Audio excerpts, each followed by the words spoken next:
बागेश्वरी मां के चरणों में प्रणाम करता हूं।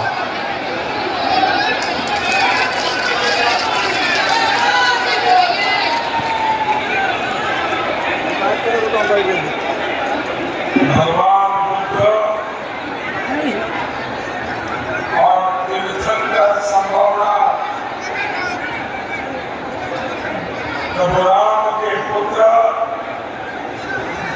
लवकुश की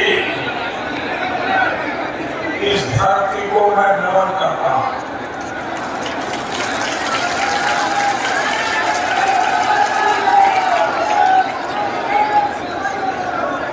मैं हेलीकॉप्टर से देख रहा था जितने लोग यहाँ अंदर है इससे ज्यादा लोग बाहर है।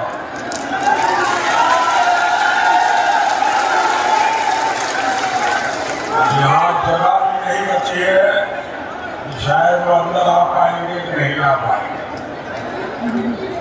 लेकिन वो इतना कष्ट उठाकर यहाँ तक आए हैं।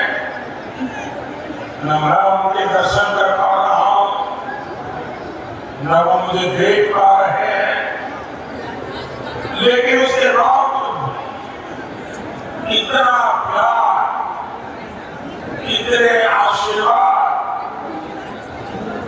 जीवन में, इससे बड़ी पूंजी क्या हो सकती है।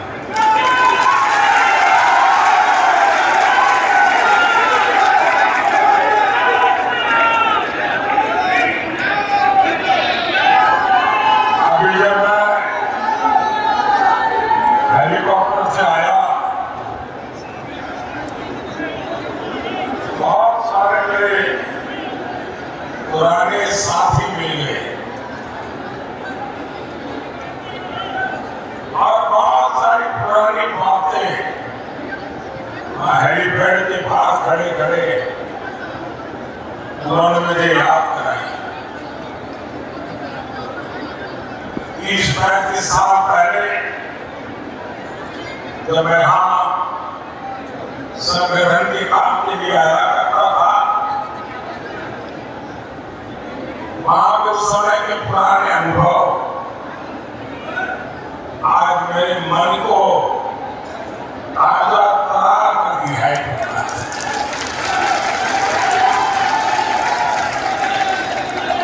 साथियों, आपका ये प्यार, ये जन सैलाब, ये उत्साह, ये साफ साफ बता रहा है कि सपा कांग्रेस का इंडी गठबंधन पूरी तरह ध्वस्त हो चुका है।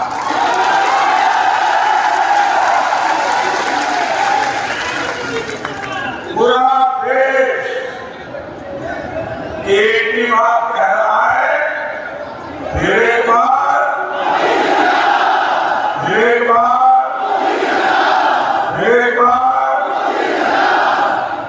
साथियों, कल मैंने कुछ वीडियो देखे जिसमें लोग भाग भाग करके मंच पे चढ़ जाते हैं। तो मैंने पूछा ये बुजुर्ग क्या कर रहा है। उन्होंने बताया कि सपा कांग्रेस वाले रैली में लोगों को लाने के लिए कॉन्ट्रैक्ट देते हैं, प्रति व्यक्ति पैसे देते हैं, लेकिन इन्होंने पेमेंट किया नहीं, इसलिए लोग गुस्से में भाग करके मंच पर पहुंच गए। अब जिस आदमी का ये हाल हो तो आपका भला कैसे कर सकते हैं। साथियों, आपने देखा होगा हफ्ते पहले कांग्रेस के एक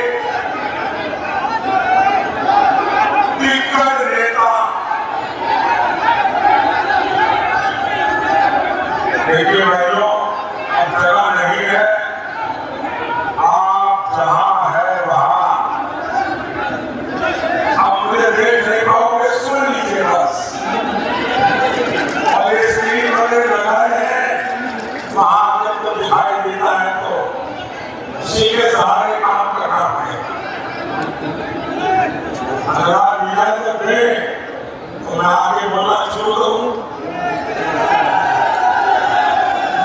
आपकी इजाजत है? कांग्रेस के एक दिग्गज नेता जो कांग्रेस के सहारा पर जिनका पूरा कंट्रोल है और एक प्रकार से कांग्रेस के सहारा के लिए कमांडो की तरह काम कर रहे हैं। 3-4 दिन पहले वो ट्वीट करते थे मोदी को भला बुरा कहना ये उनका काम होता है, तो वो लगातार कह रहे थे निवर्तमान प्रधानमंत्री श्री नरेंद्र मोदी। अब ठीक है, वो मजा आता था, करते थे, मैं बोलता नहीं था, ठीक है भाई। चौथे और 5वें चरण के मतदान के बाद उन्होंने निवर्तमान वाला जो मजाक उड़ाते थे वो भी मजाक करना छोड़ दिया। मतलब कमांडो ने भी मान लिया है कि देश की जनता मोदी को फिर एक बार प्रधानमंत्री बनाने का निर्णय कर चुकी है।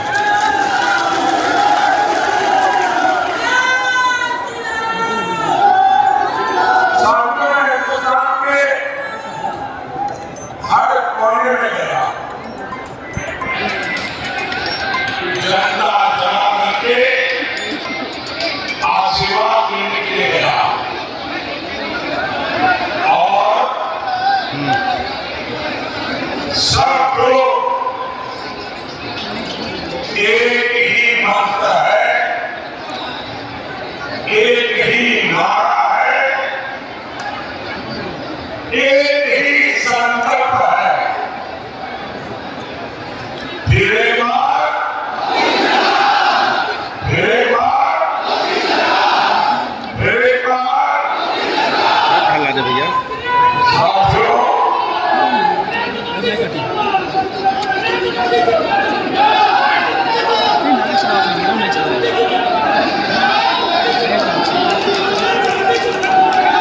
उनको करने दीजिए, मैं आप लोगों को आप घर रहेंगे फिर मैं शुरू करूंगा।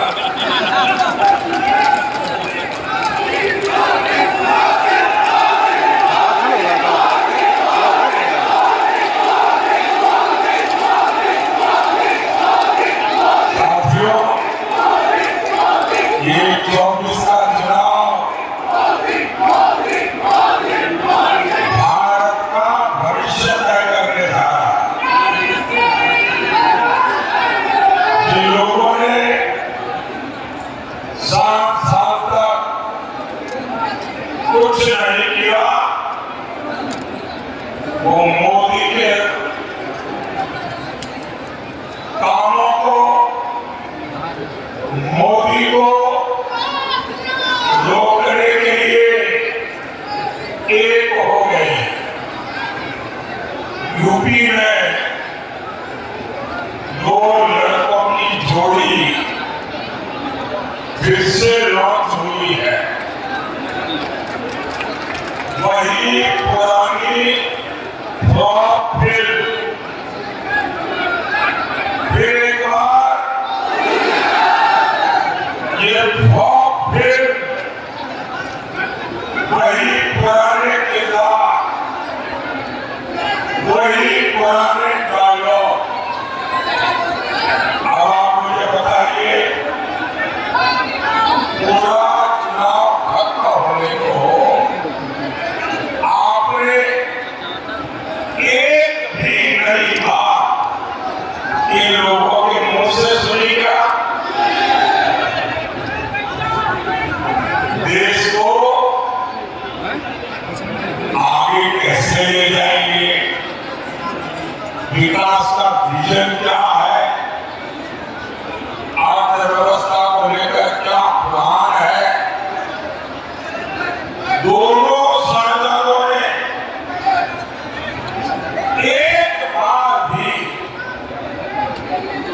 भरोसेमंद बात नहीं कही।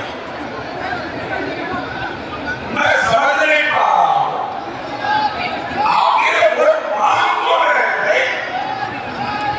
ये कहते हैं मोदी ने जो काम किया है हम उसको परखने के लिए आएंगे। मोदी के सारे कामों को सब खत्म करके हम नए सिरे से देश को चलाएंगे और यही इनका एजेंडा है, मोदी के कामों को परखना। भाइयों बहनों, 10 साल में मोदी ने क्या काम किए। मोदी ने 4 करोड़ गरीबों को पक्के घर दिए।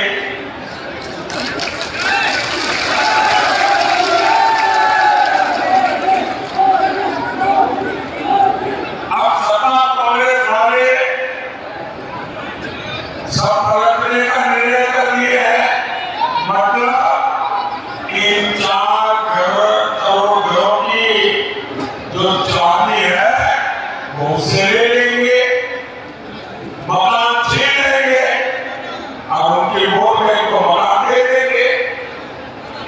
मोदी ने 50 करोड़ से ज्यादा गरीबों के जन-धन खाते खुलवाए।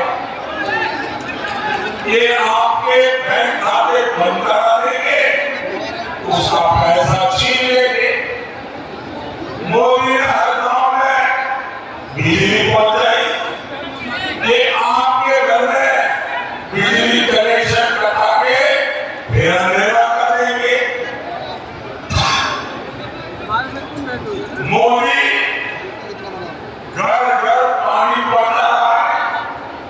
सपा कांग्रेस वाले आपके घर की पानी की टॉकी भी खोल के ले जाएंगे और इसमें इनकी महारत है। क्या आप सपा कांग्रेस को ऐसा करने देंगे?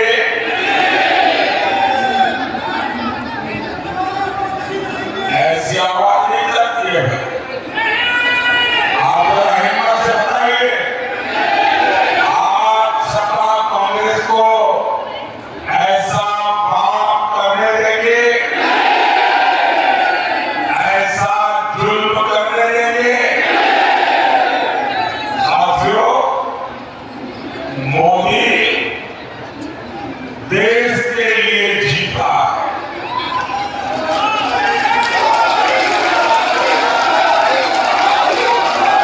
मोदी ने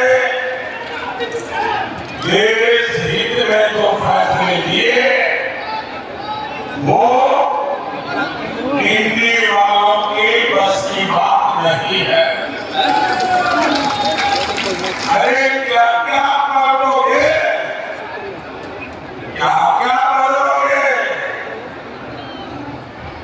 इनके नेता कह रहे हैं कांग्रेस आई तो सीएए को रद्द कर देंगे। कहते हैं कांग्रेस आई तो कश्मीर में 370 फिर से लगाएंगे। इसका मतलब क्या होगा? जो आतंकवादी आज जेल में है उन्हें कांग्रेसी पीएम के घर में बुलाकर बिरयानी खिलाएंगे। जिन लोगों की सोच ऐसी है, जो ऐसे ख्यालों को पालते हैं, ऐसे निर्णय वाले साथियों, आप कल्पना करिए इन लोगों के इरादे देश को कितने तबाह कर देंगे। कांग्रेस आई तो भ्रष्टाचार पर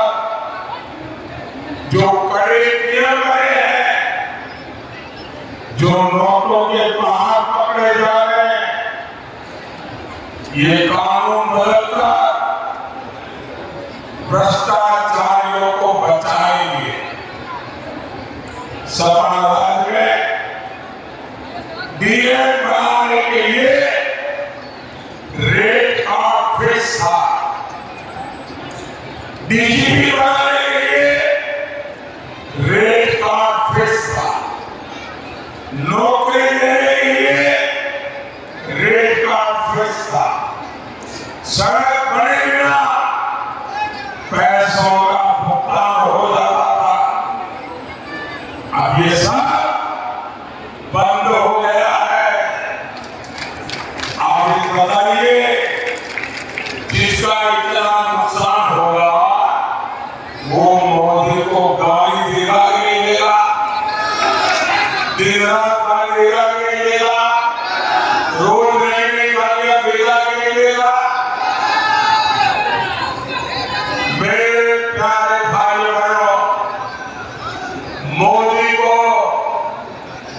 ये सारी गालियां मंजूर है। मोदी को अनाथ शराब को जो बोल रहा है सब कुछ मंजूर है। मेरे लिए बोले, मेरे परिवार के लिए बोले, सब कुछ मंजूर है। लेकिन सपा वाले, कांग्रेस वाले, इंडी गठबंधन वाले कान खोल के सुने, मोदी को भ्रष्टाचार मंजूर नहीं है, नहीं है, नहीं है।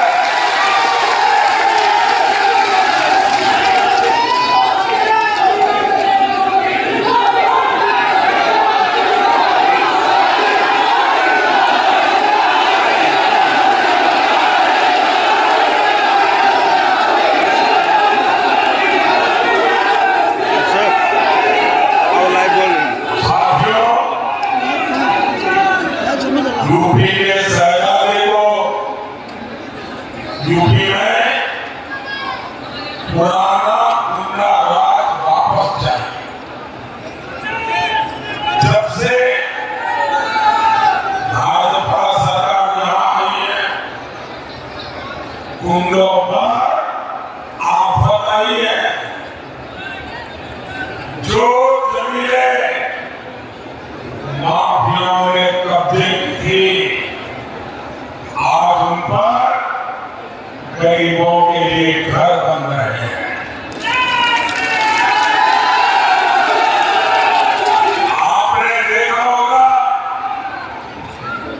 जो गुंडे उनका नाम सुनते ही लोग कांपते थे, आज वो गुंडे गले में तख्ती लटकाकर हाथ जोड़ करके कहते हैं कि मुझे जेल में भेज दो।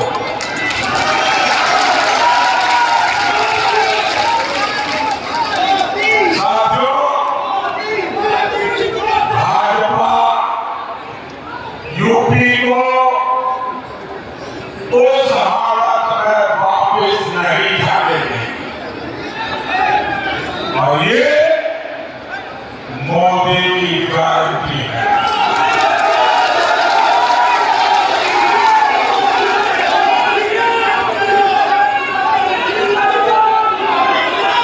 साथियों, इंडी गठबंधन में ऐसी भयंकर बीमारियां हैं, कैंसर से भी बुरी बीमारियां, और ये फैलते फैलते पूरे हिंदुस्तान को तबाह कर दे। इतनी भयंकर बीमारियां ये इंडी अलायंस में है। 3 बीमारियां जिससे देश को सावधान रहना जरूरी है। ये इंडी अलायंस वालों की सबसे बड़ी बीमारी है। ये लोग गोबर दूसरी गंभीर बीमारी है ये घोर जातिवादी है। तीसरी बीमारी है ये घोर परिवारवादी है। और ये तीनों बीमारियां देश के लिए कैंसर से भी ज्यादा विनाशक बन सकती है। ये लोग जनता के भी खाते हैं, बड़ी बड़ी बातें करते हैं। जनता पूछती है 60 साल में क्या किया, ये तो बताओ। ये लोग अपना ग्रुप का इक्का निकालते हैं।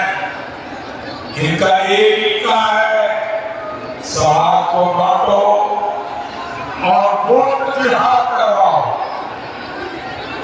साथियों, हिंदी गठबंधन वाले तुष्टीकरण के लिए नई नई स्कीम लेकर आए। इनके कुछ नेता आपकी संपत्ति की जांच करवाने की बात कर रहे हैं। कांग्रेस कहती है संपत्ति पर पहला अधिकार मुसलमानों का है।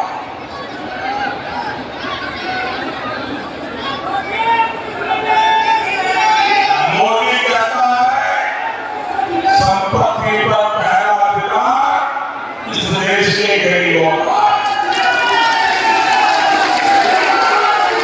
और साथियों, ये कांग्रेस वाले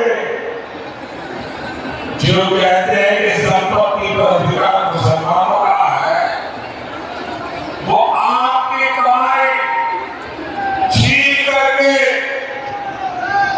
ये अपनी वोट जिहाद वाली वोट बैंक में बांटना चाहता है। इनकी दूसरी स्कीम है SC, ST, OBC का आरक्षण कोटा SC, ST, OBC से छीन लेना और वो कोटा मुस्लिम वोट बैंक में बांट देना। पहले इन्होंने अपनी राज्य सरकारों में दलित पिछड़ा के आरक्षण पर डाका डाला। अब ये पूरे देश में आरक्षण छीनकर वोट जिहाद करने वालों को देना चाहते हैं। लेकिन मैं इन्हें भी कहूंगा, ये चाहे जितना जोर लगा दे, जब तक मोदी जिंदा है, मोदी जी सरकार भैया जब तक मोदी जिंदा है, गरीब दलित पिछड़ों आदिवासियों का आरक्षण कोई छीन नहीं सकता।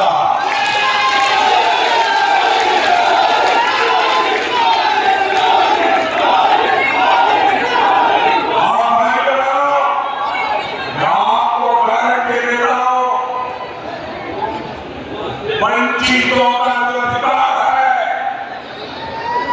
मोदी उसका चौकीदार है।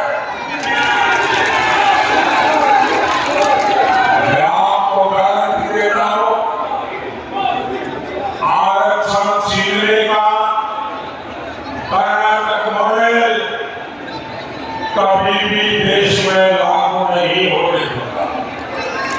साथियों, इतनी ऐतिहासिक और पौराणिक जगह है जहां पूरे देश से पर्यटक आना चाहते हैं। पहले इतने समय सपा बसपा कांग्रेस की सरकार रही, लेकिन किसी ने श्रावस्ती के विकास के बारे में सोचा क्या? उन्हें श्रावस्ती के विकास की चिंता थी, न देश की विरासत की चिंता थी। हमारी सरकार श्रावस्ती को देश के नक्शे पर अलग पहचान देने के लिए काम कर रहे हैं। आज श्रावस्ती को अपना एयरपोर्ट मिला है। श्रावस्ती से देश भर के लिए फ्लाइट चले, हम इस दिशा में काम कर रहे हैं। श्रावस्ती, बलरामपुर, खैराबाद रेल परियोजनाओं का भी शिलान्यास हो चुका है। यहाँ मां पाटेश्वरी विश्वविद्यालय भी तैयार हो रहा है। स्वास्थ्य सेवाओं के लिए मेडिकल कॉलेज भी बनाया जा रहा है। इस क्षेत्र में बाढ़ की इतनी समस्या थी, हर बार हजारों परिवारों का जीवन खतरे में पड़ता था। लेकिन अब सरयू नदी परियोजना से बाढ़ का संकट भी खत्म होगा, किसानों को फायदा होगा। आप जरा बताइए, सपा कांग्रेस के रहते कभी भी ये काम संभव है क्या?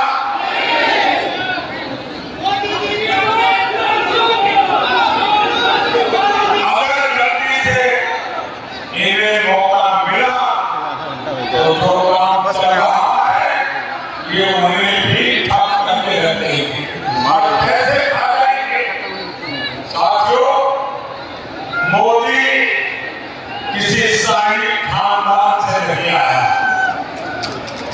मैं इन्हीं माताओं जैसी गरीब मां का बेटा, मुझे किसी के लिए कुछ कमाना नहीं है, लेकिन मेरा संकल्प है मैं अपने देश को इतना मजबूत बनाना चाहता हूं कि परिवारवादी पार्टियां फिर से देश को प्रभावित न कर सके। इसके लिए मुझे आपका आशीर्वाद चाहिए।